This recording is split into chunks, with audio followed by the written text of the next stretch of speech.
ti wá padà wá gbogbo àwọn nǹkan tó jẹ́ pé àwọn stars wa sọ tó jẹ́ pé kò ń ṣe òtítọ́ màá fi wá wọ̀nyí gbangba. He agreed initially that there must be an explanation to important things. Àwọn stars wa wọ́n gbàgbọ́ yí pé a gbọ́dọ̀ ṣe àlàyé lórí nǹkan tó jẹ́ pé ó ṣe pàtàkì. From Ìjẹ̀ṣà to Láfẹ́nwá in 3 hours. Láti Ìjẹ̀ṣà wá sí Láfẹ́nwá ní wákàtí mẹ́ta. And from Ìjẹ̀ṣà to Láfẹ́nwá in 30 minutes. There must be an explanation. Nígbà a gbọ́dọ̀ ṣe àlàyé lórí àwọn nǹkan yìí. Now, when you ask him to explain, how did Allah made it to appear so? Ìgbà tá a bèrè lọ́wọ́ ustaz wa yín pé ustaz o báwo ni Allah ṣe jẹ́ kó rí lójú wọn bẹ́ẹ̀ kẹ́? Allah said he made it to appear as if Jesus was crucified. Explain also. Allah sọ yín pé a jẹ́ kó rí bẹ́ẹ̀ lójú wọn ni. A lè bèrè lọ́wọ́ ustaz ẹ bá wa ṣe àlàyé lórí He ẹ̀. said Quran is not a story book. Allah sọ yín pé Quran ni ó ṣe ìwé ìtàn. Quran does not tell story. Quran ìṣẹ́ kò sí tàn nínú ẹ̀. Ṣé lóòótọ́ lélẹ́yìí ṣá? If Quran does not tell story, they did not crucify him. They did not kill him. It was meant to appear. Is that no story? Tí Quran ò bá kí ń ṣe ìwé ìtàn ní pé àpá o àkọ́mọ́gbélébò o ṣé ìyẹn ń ṣe ìtàn ni? How come you say that Quran is not a story book? Báwo lẹ ṣe máa sọ yín pé Quran ò kí ń ṣe ìwé ìtàn? Okay, Quran, are you a story book? Okay o, Quran o, ṣé ìwé ìtàn ni ẹ o? Let us hear from the Quran. Ẹ jẹ́ ká tẹ̀ wá fẹ́ gbọ́ nǹkan tí Quran chapter 12 verse 3. Ẹ ka nǹkan tí Quran sọ, Suratul Yusuf. Jamiu say you are not a story book. Ustaz Jamiu sọ pé Quran ò kí ń ṣe ìwé ìtàn. That is why he cannot explain how it was meant to appear so. Nítorí ẹni Ustaz Jamiu ò lè wá ṣe àlàyé bó ṣe rí bẹ́ẹ̀ lójú wọn fún wa. He cannot explain why it was made to appear so. Ustaz Jamiu ò lè ṣe àlàyé lórí pé Allah sọ pé ó rí bẹ́ẹ̀ lójú wọn ni o. Why should Allah deceive us to believe that Jesus was crucified? Kí ló dé tí Allah fi wọ́n tàn wá pé àpò Jésù má gbélébùú? Ustaz Jamiu say you are not a story book. Ustaz Jamiu sọ pé wọn Quran ni òun ṣe ìwé ìtàn o. Quran, are you a story book? Quran ṣe ìwé ìtàn ni ẹ. Answer Quran chapter 12 verse 3. O Quran ti wá fún wa ní ìdáhùn. Quran chapter 12 Suratul Yusuf verse 3. I will relate unto you the best of stories through our revelation unto you of this Quran. We relate unto you the best of stories. Àná máa ń sọ fún ìwọ Muhammadu ìtàn tó jẹ́ kó lágbára jùlọ. The Quran is the best story book. Àní Quran tá a sọ yìí sẹ́ ìwé ìtàn tó ju ìwé ìtàn lọ ni. Ó dájú gbogbo ìwé ìtàn tẹ̀ ń rí ní ìta lọ. Babalá ìwé ìtàn ni Quran. So don't Labaka, if I catch you, Títí bá tó. anytime you make lecture whether on Facebook or anywhere, Tí bá gba yín mú pé ẹ̀yin sọ wípé. please don't say Quran is not a story book. Ẹ gbọ́dọ̀ sọ pé Quran ò ṣe ìwé ìtàn mọ́. Let this be the last time Mo gbọ́dọ̀ gbọ́ bẹ́ẹ̀ mọ́ lẹ́nu yín o. you say that Quran is a story book. Ẹ bá sọ bẹ́ẹ̀ mọ̀ ṣe. The Quran is a story book.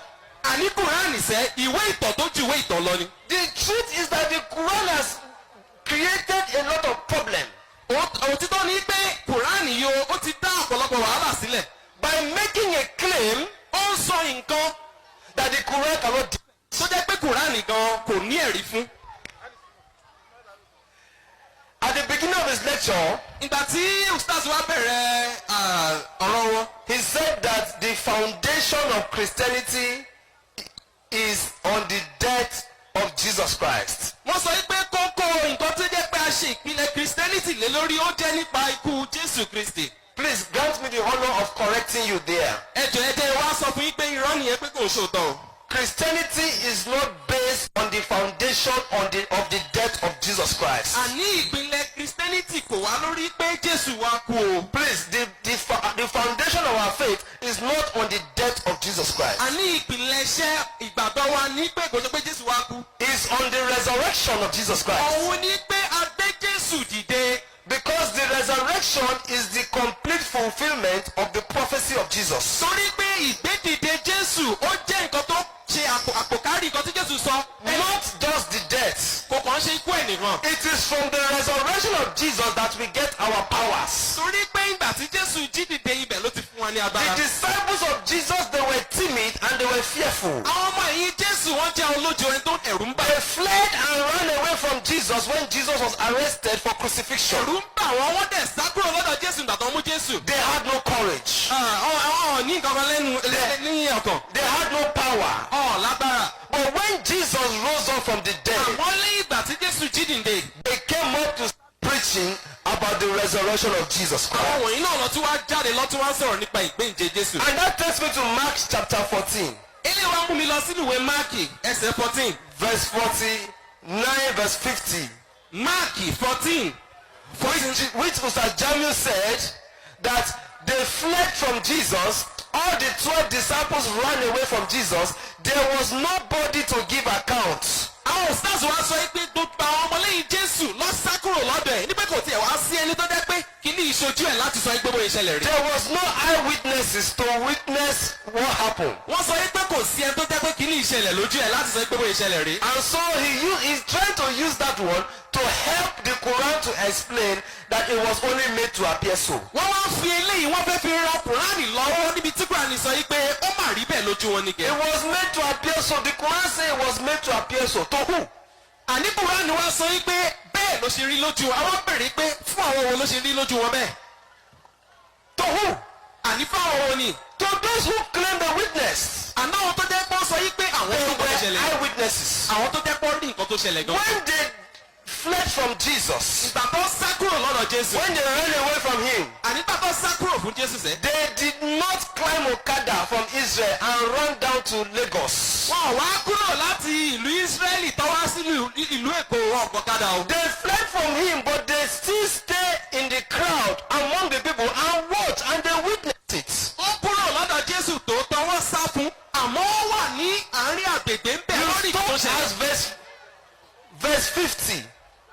ustaz wa ọ́fẹsẹ̀ báṣẹ̀ yẹn múlẹ̀ ní verse 50. Please read from verse 50, 51, 52, 53, 54 very quickly. ẹ jẹ́ ká wo 50 tí dé 54 báyìí. And they all forsook him and fled, and there followed him a certain young man having a linen cast about his naked body. And the young man laid hold on him. 52.